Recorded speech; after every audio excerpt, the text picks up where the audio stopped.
Metabolic acidosis, जो कि 5 number में पूछा जाता है। Metabolic acidosis is a primary acid based disorder characterized by the decrease in the blood pH less than 7.35 and decreased serum bicarbonate due to increased and accumulation और bicarbonate loss। causes क्या है इसके? High anion gap metabolic acidosis और ये normal anion gap metabolic acidosis. एक होता है high anion वाला, तो जिसमें मड फाइल्स करके इन्होंने निमोनिक्स दिया है, methanol, uraemia, diabetic ketoacidosis, paraldehyde, iron and isoniazid, lactic acidosis, ethyl glycol and salicylate.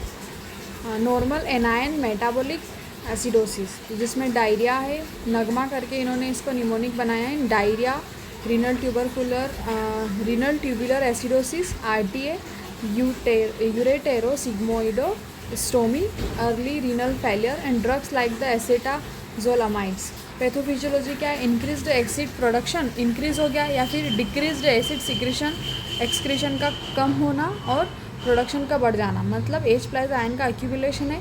Bicarbonate is consumed buffering the acids, blood pH drops and respiratory compensation में hyper ventilation देखने को मिलेगा, कुस्माउल breathing देखने को मिलेगा, to blow of CO2, respiration में CO2 expel हो रहा है। फिर एक क्लिनिकल फीचर्स में रैपिड ब्रीदिंग देखने को मिलेगी, fatigue and confusion, nausea, vomiting, cardiac arrhythmias, hypotension. Sign of the underlying cause fruity breath in the DK. Diagnosis क्या करेंगे?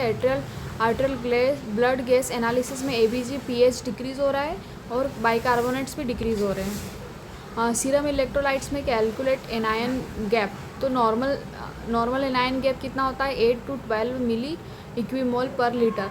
Urine pH and electrolytes in RTA diagnose करेंगे। Specific test for the poisoning, renal function and glucose and lactase के लिए। Complication क्या है? Cardiac arrhythmias, coma, multi organ failure if the severe. Treatment में क्या है? Treat underlying cause, insulin in a DK है, dialysis in the renal failure, antidotes in the poisoning and IV bicarbonates in severe cases with the pH at the 7.1 से कम हो जाता है तब, है ना, इसको ट्रीट करेंगे IV बाइकार्बोनेट देकर। और अंडरलाइन कॉज को ट्रीट करेंगे, फ्लूइड एंड इलेक्ट्रोलाइट मैनेजमेंट करेंगे, मॉनिटर करेंगे ABG, है ना, arterial blood gas analysis and renal function को मॉनिटर करेंगे।